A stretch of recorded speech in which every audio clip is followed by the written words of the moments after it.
Monthly Roundup number 37, December 2026, by ZV Mao Showitz, December 12, 2025. I'm doing the monthly Roundup early this month so that next week can be GPT 5.2 and Affordability of Life Week, assuming we are not overtaken by other events. Ban gain of function research. The risk-reward profile of creating highly dangerous new viruses, supposedly in order to study them, is abysmal even when things are handled properly. Also, the actual practice of it is completely, utterly insane. This below is the kind of thing that could very easily cause a global pandemic vastly worse than COVID, or even end civilization, and it was done in a BSL-2 laboratory, and no one has been arrested for it. People need to be arrested for this. Ideally, heads need to end up on pikes until it stops. Martin de Kock, a new China emoji gain-of-function study created chimeric coronaviruses that can infect human cells and kill mice, up to 100% mortality. Red flag emoji. The viral infection and all animal experiments were performed in a BSL-2 laboratory. Person face palming emoji. The authors thank A.O., Ben Hu, and Zheng Li Shi. American Society for Microbiology. Journal of Virology. Swine acute diarrhea syndrome coronavirus-related viruses from bats show potential interspecies infection. Yunluo, Chenchun Gong, Yulin Yao, Ying Chen, Hao Ruisi, Xingji, Yongli Yang, Zhixin Feng, Rendi Jiang, Yaowei Huang, Xinhua Lin, Peng Zhou. In this study, we analyzed 69 novel bat SARS-CoV-S genes that showed high genetic diversity in the S1 region, but were highly conserved in the S2 region, Figure S1. Together with previously reported S sequences from bat SARS-CoV and SADS-CoV, we classified them into 4 subgenotypes based on variations in their S1 NTD and S1 CTD sequences. Bat viruses with S genes closely related to SADS-CoV were identified not only in Guangdong province in China, where the SADS outbreak was first reported, but also in Yunnan province.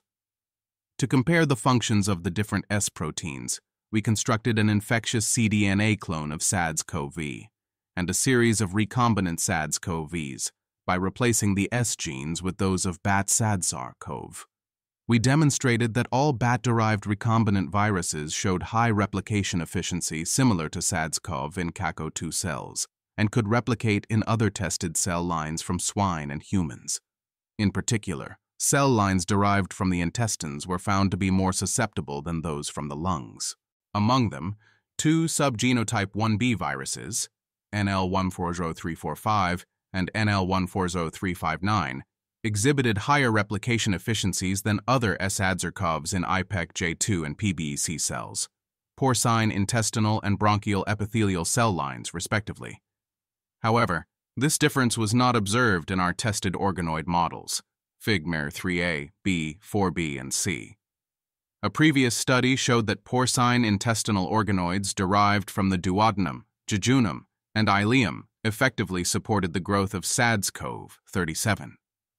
In our study, the replication kinetics of SADS-CoVs were tested in intestinal and lung organoids derived from swine and humans, Fig 4B and C. We demonstrated that the tested viruses replicated more efficiently in intestinal organoids than in lung organoids, consistent with the higher viral titers detected in intestinal cell lines, CACO2 and HCT8 cells. Our results indicate that these bat SADS-CoVs can potentially infect both the respiratory and intestinal tracts of pigs and humans, but exhibit a more pronounced preference for intestinal infections. Ethics approval.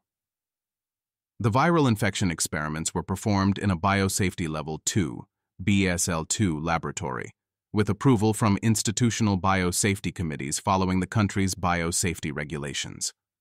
All animal experiments were performed in an animal BSL-2 facility in full compliance with the guidelines for the care and use of laboratory animals established by the International Council for Laboratory Animal Science.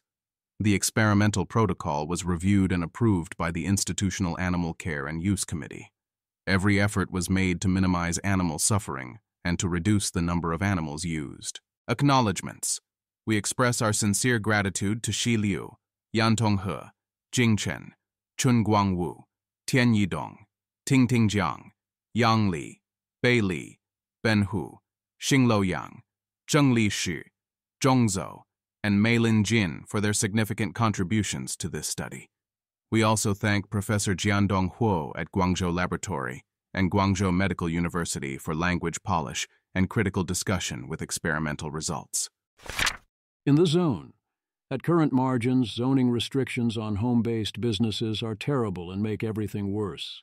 There, of course, have to be some rules and limits, and occasionally one might even need to enforce them. But we can and should be dramatically more chill. All the modern buildings and living spaces have no character, even expensive ones, as everything converges on a single, largely white aesthetic. A lot of people realize that the old look of having character was better, but no one ends up doing it even when there is the ability to pay more. A price is a signal wrapped in an incentive. This level of having no idea what prices do seems to be very common. Also very common is that someone finds out and then refuses to understand. Pamela Hobart. I graduated with high honours from an affluent, acclaimed high school, and then again with high honours with a BA in philosophy and pre-law, before ever once hearing the idea that prices convey information and coordinate actors. I'll never forget rolling up to a philosophy conference in Pasadena in 2008 and wandering into a session on price gouging, and the pro-price gougers introduced this concept. Possibly the single most transformative moment of my entire education. Like I didn't even grow up in a particularly liberal enclave or anything either. Most parents were garden variety Republicans, as were the teachers, I imagine. CEOs are using the assassination of the CEO of United Healthcare to argue for higher pay in light of job risks and need for security, and many of them are getting it. As well they should. I know my happy price to be CEO of a major corporation went up that day. While I cannot condone this. Kelsey Piper recalls the story of James Damore and the attempts to have him blacklisted after he was fired from Google. The events are also described in this podcast by her boss at the time, Harj Tagger, who resisted the calls to blacklist him. Yeah, things were like that back then. I fully agree with David Mannheim here in general, that condemnations are almost always at most supererogatory. David Mannheim.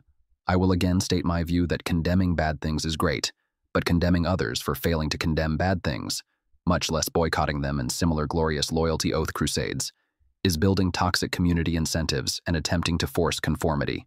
Partly this is because life beckons and we have better things to do with our time than constantly condemn everything bad. But it's more than that. Often condemning a bad thing only gives it oxygen, and also gives oxygen to additional demands to condemn things that are decreasingly bad until you finally draw the line, and you are now seen as endorsing, condoning, or even platforming anything you didn't sufficiently condemn and punish. At which point you become blameworthy, no matter what you did. Don't accept the jurisdiction of that court. Videos from the Roots of Progress conference. Polymarket participant Alpha Raccoon once again exploits insider information, presumably, as is legal and allowed on Polymarket, and makes over $1 million betting on the Google search markets after profiting on the release date of Gemini 3. The gift of having a gift to give away. This post has good advice on gift giving. The central point on such guides is that you need to know why they haven't gotten the gift for themselves, despite it providing value when you give it to them. And the more good reasons for that, the better. Activation energy, trivial inconveniences, choices are bad, lack of in-context knowledge or taste, lack of access, guilt over spending, too much audacity or cringe if they bought it for themselves, shared experiences, symbolic meaning, and yes, liquidity and solvency constraints are all good reasons. Stack them on top of each other. Good news, everyone. I strongly agree with the statement below, and it a statement that positively updates me on the person making it. Also see this proposal from IFP. Fiji Simo, OpenAI CEO of Products. We need the equivalent of the 20th century clean water revolution, except for clean indoor air. People with post-infectious chronic illnesses have known for a while how insane it is that, as a society, we continue to find it perfectly acceptable to breathe air full of viruses that can completely destroy our lives years later, and that our schools are virus factories. With more horrible conditions being attributed to viruses earlier in life, I hope that perceptions will finally change, and that contaminated air will soon feel as unacceptable as contaminated water. Avital Balwit writes the advice he would give on a mentorship call to college students. Zohran Mamdani, New York City's next major, plans to make it so you don't have to fill out 24 forms and go through 7 agencies to start a barbershop. As I've thought for a while, we have no idea what Mamdani will actually do as mayor. Things like this can make up for a lot of stupid symbolic stuff. Kate Hall once again reminds us that you can just do things, this time in an interview with Clara Collier. The public is reasonably good at estimating which traits are how heritable. R squared is something like 0.35 to 0.4, even if you exclude eye color and blood group. And if you assume the literature is always right and the lay people are wrong, which I would not be so quick to assume, especially for the big gaps, sexual orientation and obesity. Something I would note about this whole subject is that because academic social science seems pretty averse to genetics, people can get a little lost in the sauce in terms of the actual conventional wisdom about heritability. One of my favorite things in Hardin's book is a chart comparing lay people's estimates of how heritable a given trait is with what you find in the published literature. I'm going to give you Emily Willoughby's version of the chart because it's in color and looks better, but one thing you see here is that lay people's estimates are pretty good. Image. A chart that compares lay people's estimates of genetic influence on traits with published heritability, noting that lay estimates are fairly good.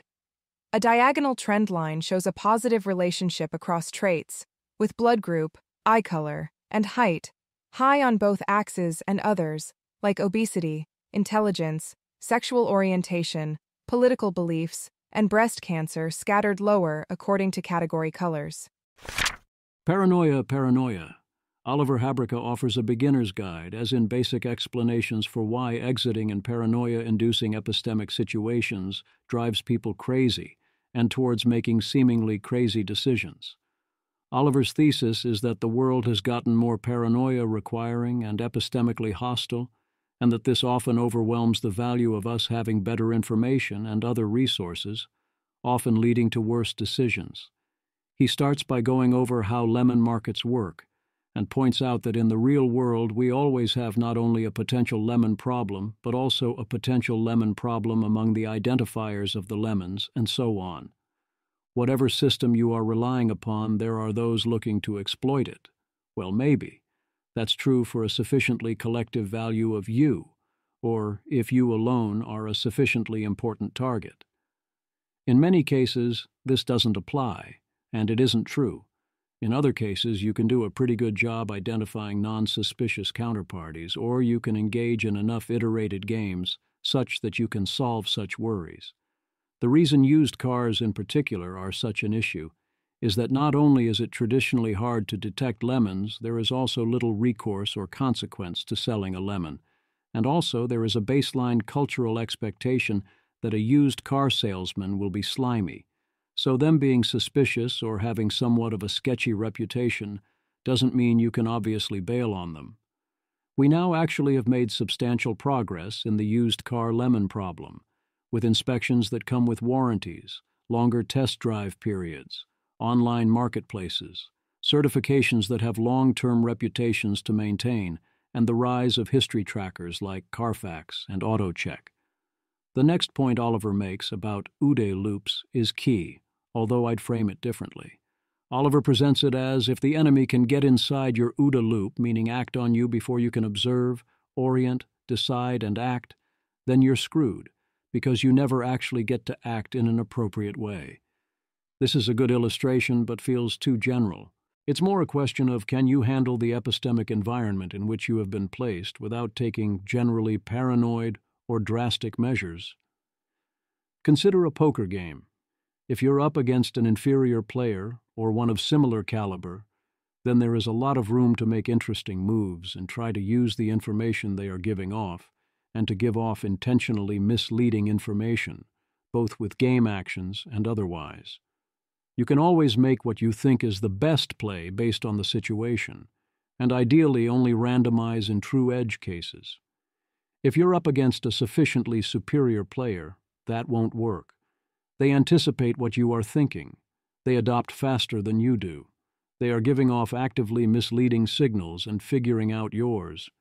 You need to retreat to your best approximation of game theory optimal play and randomize your moves while ignoring your reads, combining Oliver's strategies, which are Oliver Hebraica. There are lots of different ways people react to adversarial information environments like this, but at a high level, my sense is there are roughly 3 big strategies. You blind yourself to information. You try to eliminate the sources of the deception. You try to become unpredictable. All 3 of those produce pretty insane-looking behavior from the outside, yet I think are by and large an appropriate response to adversarial environments, if far from optimal.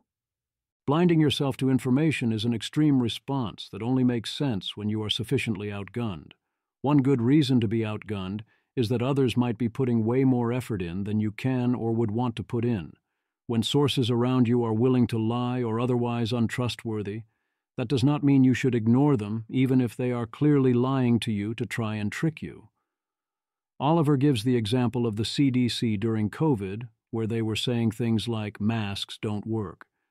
This is indeed valuable information about the CDC and also the current world state, if you understand how to process it and not fall into the trap of interpreting it as, oh, masks don't work. This goes back to simulacra levels. The CDC and Fauci were operating at simulacra level 2, as in, they would tell you X so that you would believe X and then act accordingly and do Y. They didn't care if X was true or false. They cared that they thought Y was good for public health. Once you identify that this is what the CDC and Fauci are doing, you can properly interpret their statements. They say X is true, and you hear, we think it would be good for public health if you did Y. You can do similar things when you figure out people are on level 3 or level 4. I also think the stories on professional advice, official numbers, and admissible evidence, Oliver's examples of rules limiting information flow, are more complicated, but I won't get into that here. Strategy 2 is to purge the untrustworthy. This seems purely good. Even if you are in a mostly non-paranoid mode and can mostly trust everyone, how do you keep it that way? By punishing and, if needed, exiling anyone who is not trustworthy, which includes you being insufficiently able to trust that they are trustworthy. That's how trustworthiness works. A variation of purging or asking which sources are unreliable is to determine which sources are adversarial. A source can be unreliable without being adversarial, or it can be adversarial without being unreliable. Ideally, you'd avoid me if I was either of these. Strategy 3 is to become unpredictable and vindictive. You can combine these strategies, and you can also use either one on their own. To a large extent, be unpredictable and vindictive is about creating maximally strong incentives. If you're going down this strategy, you want maximum distinction between reward and punishment, and to always make people uncertain where they stand and worried or hopeful you might flip from one to the other. Ideally, with fear of massive overreactions, it can definitely work. Paranoia is one good reason to do this, as it makes people scared to cross you, but it also is a valid strategy for anyone with enough power even without paranoia. And again, you can split the two halves and do either without the other. Richard No suggests an additional strategy that the wise trader uses, which is to have wide bid-ask spreads and being conservative in taking actions that might reward or get punished by deception. Thus we have 6 strategies. We have Oliver's 3, the last of which is split in 2. We have Richard's, and then we have Get Good, be able to parse the information properly and get good use out of it. And you can do any combination of the 6. A good book. Tyler Cowen list of best nonfiction books of the year.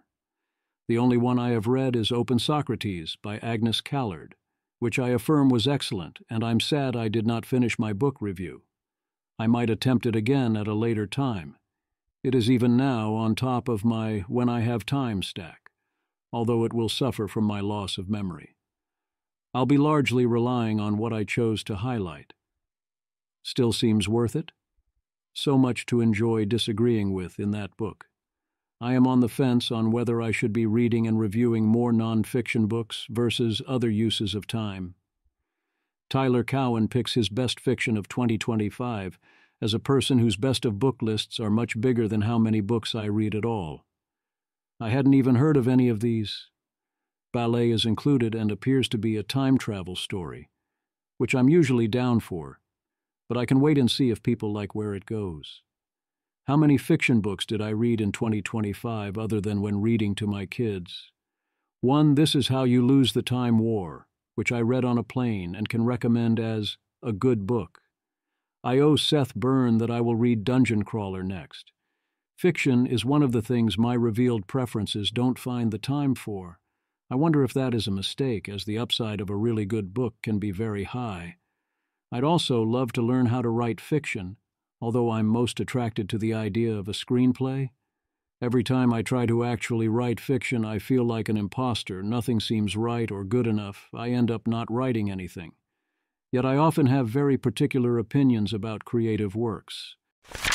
For your entertainment, I will be doing a Movies of 2025 post either later this year or early in 2026 once I've had opportunity to watch the end-of-year movies. This was the year of pain and the year of anti-correlation with critics. The Pope waxes poetic about the magic of movies, no disagreements, but also we need to see him get more feisty. Charlie XCX on what it is like to be a pop star. Another article, this time from Slow Boring and Chris Dalla Riva, points out that copyright terms are too long and terms too restrictive. In particular, Chris blames this for a lot of our cultural stagnation, as there are constant pushes to reintroduce us to existing music and other IP via things like biopics. Except, isn't that good? What's wrong with getting owners of song catalogs to bankroll biopics for artists like Elvis and Springsteen, which you don't have to watch and are often pretty good, and also make our music experiences better, or to encourage sampling? The intervention Chris pushes is expanded compulsory licensing. I agree that compulsory licensing has been great for music. I unfortunately don't think that works the same way for television and movies. But also the copyright term is obviously way too long, and due to treaties it would be difficult to shorten it. Thus, an obvious compromise suggests itself. We can move to mandatory licensing after a reasonable period of time, something like 30 years, plus a required prominent disclaimer on all licensed visual media. And the Warner sister Dot. Netflix is attempting to buy Warner Brothers for $72 billion, although Paramount has now bid higher, and the prediction markets think Paramount is the favorite. The market hates the deal for Netflix. It is unclear how much of that is this is too high a price or a poor fit, and how much is Netflix choosing to do this reveals something is wrong. Lucas Shaw and Michelle Davis, California Republican Darrell Issa wrote a note to U.S. regulators objecting to any potential Netflix deal, saying it could result in harm to consumers. Netflix has argued that one of its biggest competitors, however, is Alphabet Inc., is YouTube, and that bundling offerings could lower prices for subscribers. I think Netflix is right, and also this merger could be fantastic for customers, combining HBO and Netflix. Netflix has promised to allow Warner Brothers films to continue to have full theatrical releases, and for their business to continue unchanged, and I see little reason for them not to do that.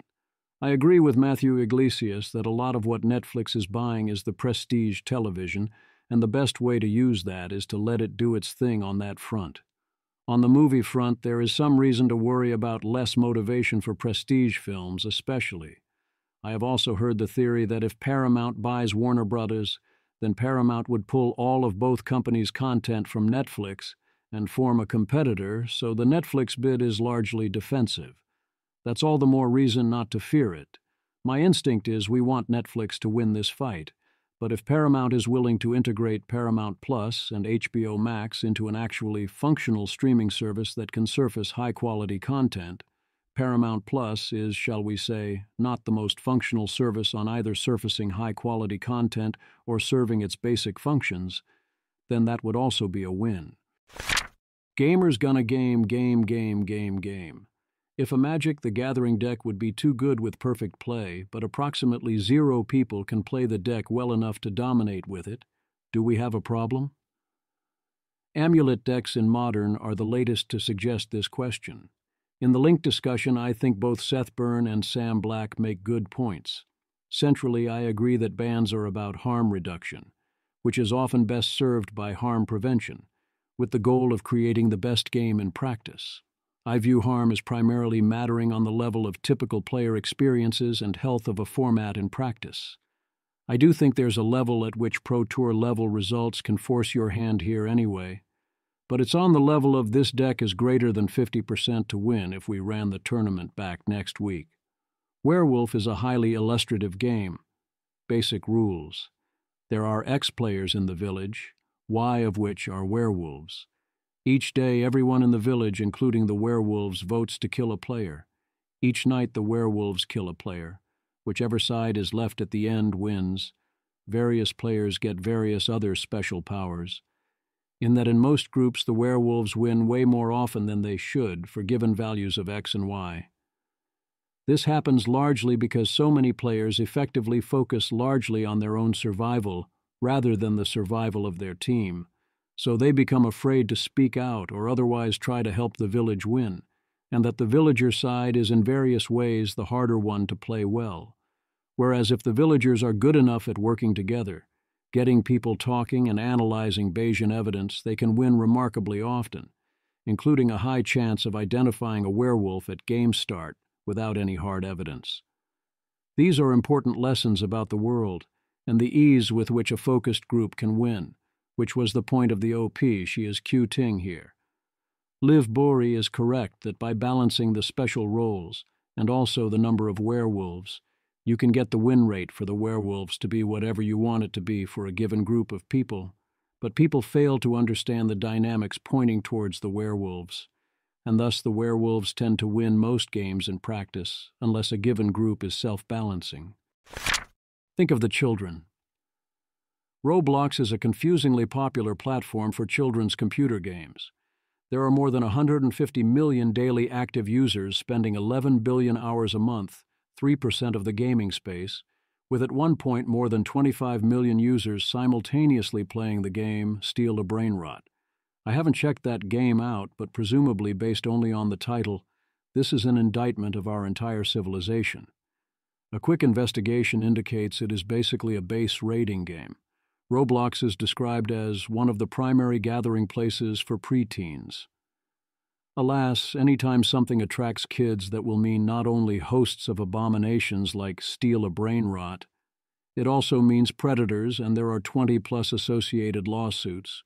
Roblox pitched Kevin Roos and Hard Fork on interviewing Roblox's CEO David Baszucki about child safety, which seems like a fine idea for all concerned, except then it got weird. They start out talking about new safety measures, including using a facial scan and AI age estimator that is also using various behavioral indicators, before allowing communications. The idea is, yes, you might fool the image filter, but when you stack the evidence, it gets harder and harder to hide that you're a kid. They also use such strategies as not sharing images, aggressive text filtering, and so on. And he says essentially, hey, better to have the kids in Roblox with these restrictions than a place like Snapchat or Instagram or Discord where things are worse. Fair point. That all helps. But as always, if you twiddle enough, you can always get through filters. As Baszucki points out, at some point you're using the 5th letter of every 3rd word, and nothing short of full generative AI analysis is going to ever cut it. Give me a text channel, give me sufficient incentive and time, and you're cooked. Many games respond to this by not allowing open-ended chat, period, or heavily restricting what it takes to open such a channel. When I made the Emergence TCG, I was essentially informed by our legal department that no, you are not going to let your users chat with each other, you are not allowed to do that. which really sucks. I'm totally with Basuki that allowing communication adds a ton of value, that being social is important to the experience. I mean, look, it sure isn't the quality of the games. Then Ruse asks about responsibility coming with scale, and then the Hindenburg report on Roblox, where they said they were compromising child safety to report growth to investors, which of course they were. Compromises are inevitable and not obviously bad. We're talking price here. And things keep focusing on the safety issues at the expense of everything else, at which point Bazuki gets increasingly upset and things go off the rails and complains that he'd love to also talk about things other than content filtering at some point. Fundamentally, underneath him going on tilt, it seems like Bazuki's core argument is that AI safety filtering is better than human filtering, given how much human attention could reasonably be available. And I actually agree with that, so long as it escalates to a human when necessary. Oh, and then Bazuki brings up Polymarket unprompted. He's rightfully a big fan, but also then he gives a flat-out yes to a intended to be a joke question about putting prediction markets inside Roblox via address to impress predictor. So that was a lot of fun. Isaac King is right that prediction markets for kids are a great idea if you can find a way to avoid them devolving into gambling that does not make it not funny. Sports go sports. Seth Byrne breaks down the latest game in which an NFL team would have benefited by going for two in order to adjust their behavior. In this case, the Eagles score a TD to go down 9 with 3:09 to go against the Bears. To maximize the probability of winning, the Eagles need to go for two right away so they can onside kick if they fail, which overrides all the ways the Bears might use the information. That is true, but the gain in win probability is very low, whereas the amount of exciting football that is lost to the fans in expectation is rather high. From the perspective of the NFL or of the fans, I would want a convention that you kick the extra point here. I agree that you play to win the game, but it's not to the exclusion of all other considerations, and the win probability difference here is very small, well under 1%. It's fine to give some consideration to what is cool, to the fan experience, to various records, to health of players, to the good of the game, writ large and maintaining good norms. An easy way to see this is that near the end of basketball games, there is a point at which there is a non-zero chance that the team trailing could win if they started fouling, yet there is a convention that past some point they do not try, and that this convention is obviously a good thing. Whereas in the NCAA tournament, that rule goes out the window and you play to win the game, and that too is good. University of Michigan Athletics generated $266 million in revenue last year and still lost $15 million. And that's before they were on the hook for $20 million or more in payments to student athletes, and also before the football coach got fired and arrested. What's the actual business model? Sports drive alumni donations. Jeff White. Donors gave nearly $900 million to U of M in 2025. As an alum, I can state with 100% confidence those numbers would be substantially lower without athletics. The impact is far greater than $15 million. It is probably closer to $250 million. That is the real story. Antisocial media. Twitter made user locations public, revealing that many supposedly accounts stoking the flames of toxic discourse were not American at all. At least many of them were foreigners in it for the engagement payments. Mostly, all the real accounts are who and where they said they were. Many reported that a bunch of accounts that got exposed vanished, and mostly this was a big win. I didn't notice a change, but I cultivate lists and block as needed so I'm not exposed to troll farms. Seems like a very good change overall. The one problem was that the location algorithm can be a little funky in some cases. Image. A simple cartoon shows two wooden sailboats on the water between two green shores, one with a purple sail on the left and an orange sail on the right. Labels above them read, "Our glitched origin country" over the left boat, and their foreign PSYOP accounts over the right boat. This led to some obviously real accounts joking about being put in the wrong place, such as Liv Bory being put in the UK or Will Eden in Japan, and also some bad faith attacks in places where the origin was obviously glitched. As always, I noted who joined in such attacks and who did not. The rollout of the new Twitter chat feature has been a rather unmitigated disaster, and it is rather dismaying that it was allowed to go forward. It frequently didn't work, and even when it does work, the whole thing is worse than what we had before, and I don't see any benefits. Government working. UK task force calls for radical reset of nuclear regulation in UK. I saw widespread praise for the whole of the recommendations here, and this was an opportunity to push for doing all of it, and it worked. The PM has pledged to do exactly that. Visegrad 24, the European Parliament just voted in favor of banning social media for people under the age of 16. 483 MEPs voted in favor, while 92 voted against. If it becomes law, people will likely have to use IDs to log into their profiles, making anonymous accounts impossible. The primary effect of this is to force tracking and verification of everyone's identity online to the maximum extent possible, which of course they know, and is why they voted for it. Over half the cost of hardware construction at Revoy and Charm Industrial is claimed to come from regulatory bottlenecks. The Post makes good points, but I note the accounting seems creative, as in, you delayed my project a year, so you imposed a societal burden equal to the per-year benefits of the project. That's a real thing you can measure, but you have to keep it in its proper context. Tyler Cowen says an important point out loud, which is that every workable immigration policy offends liberal instincts, public opinion, or both. I would argue that ultimately, no matter the path, it is both. All the options require doing something that profoundly sucks in both ways, in some combination of who is not allowed in, how we enforce who is not allowed in, and how we treat those we let in. That still leaves many free wins available to us. We are miles away from the production possibilities frontier. High-skilled and high-value immigration is a win for everyone across the board, or can be with compensation as needed, no matter what else we ultimately choose to do. And a lot of the things we do right now are purely destructive and cruel, and we can stop. But yes, ultimately there are contradictions. Elon Musk used to talk about free speech. Elon Musk, falsely labeling non-violent people as fascist or Nazi, should be treated as incitement to murder. Insert October 29, 2024. Trump calls Harris a fascist, says he is the opposite of a Nazi. To guarantee objectivity, I turn to Grok to ask if Elon Musk has ever done this. The answer is yes, ZV. Has Elon Musk called any non-violent people fascist or Nazis?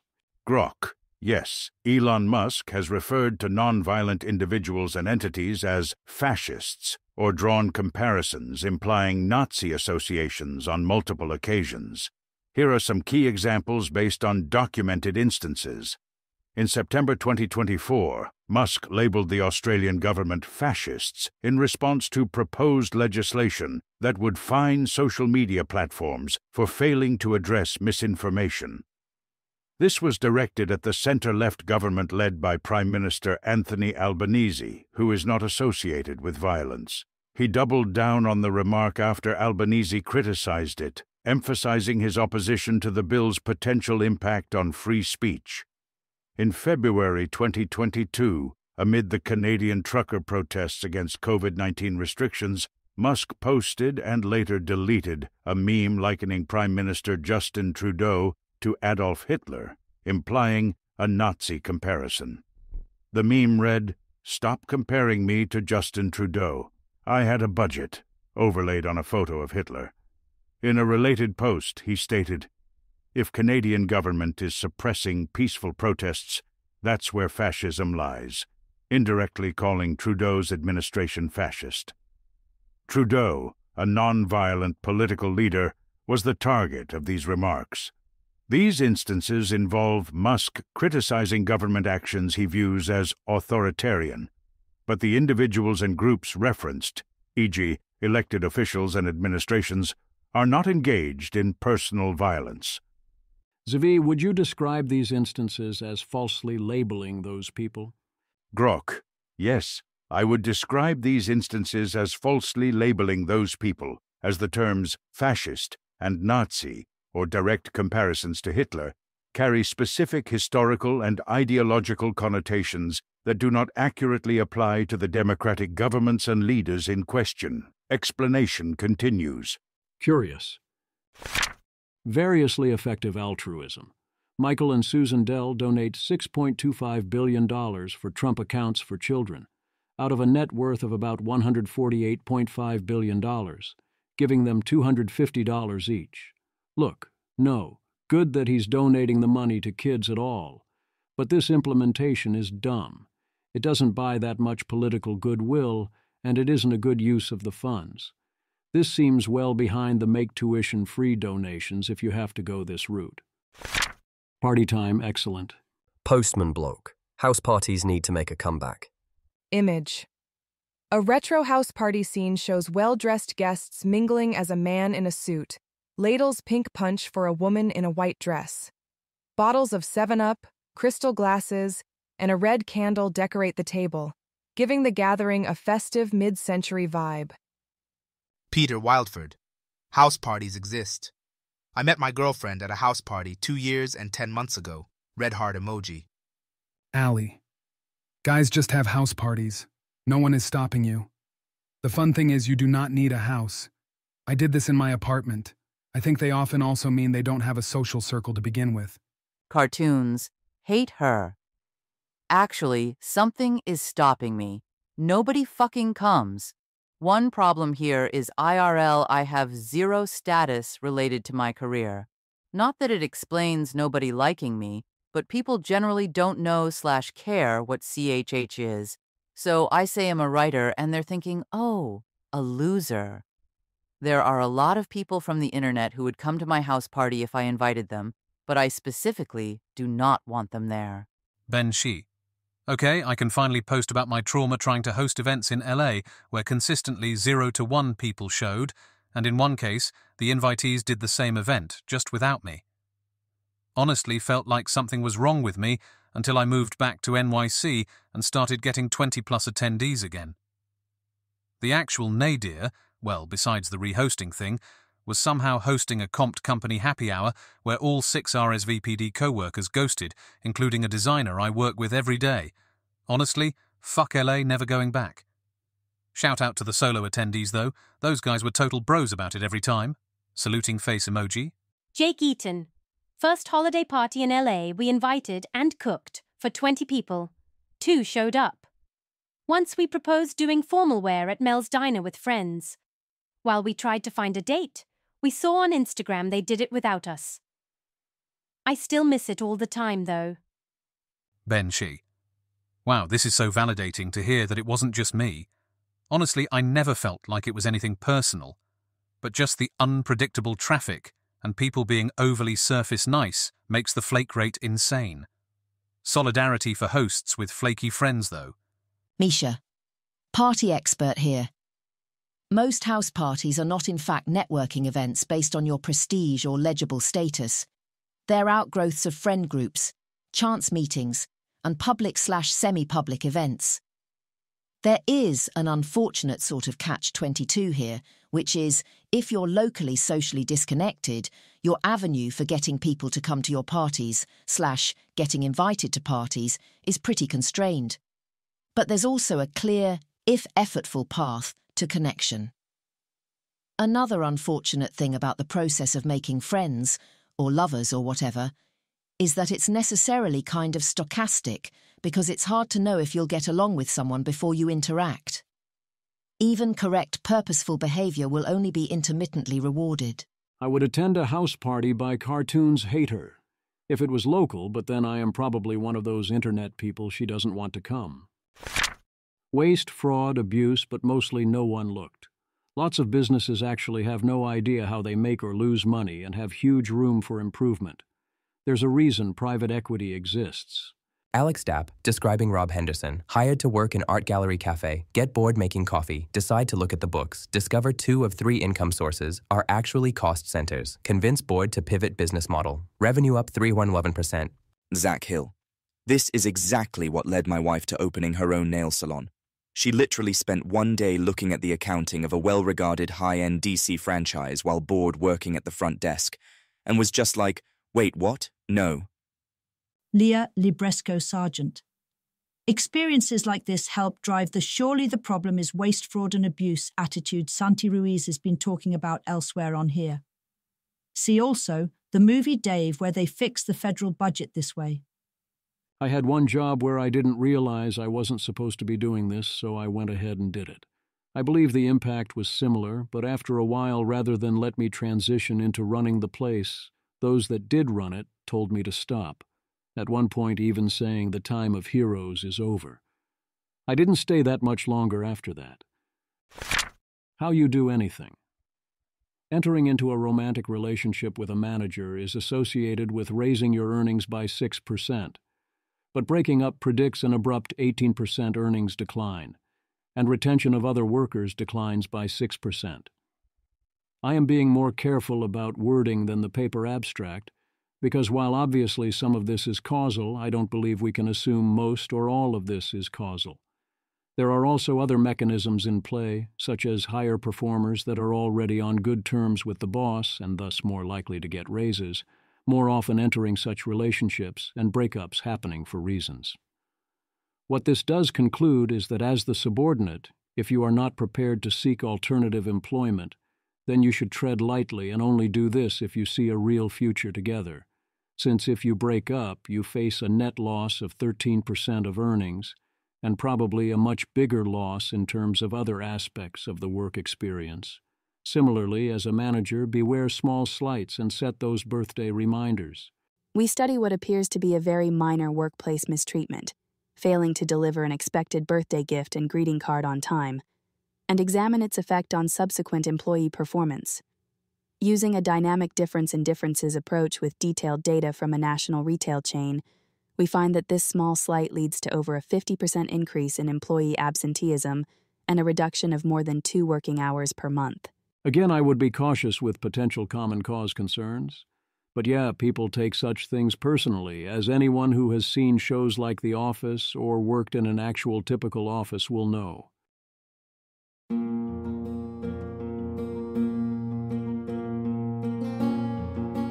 This has been an episode of the Don't Worry About the Vase podcast. If you enjoyed this podcast, please visit thezv.substack.com to support the author. If you enjoy having AI-narrated episodes, please note this is a listener-supported podcast. To receive new posts and support the cost of creation, consider becoming a subscriber at dwatvpodcast.substack.com. Thanks for listening.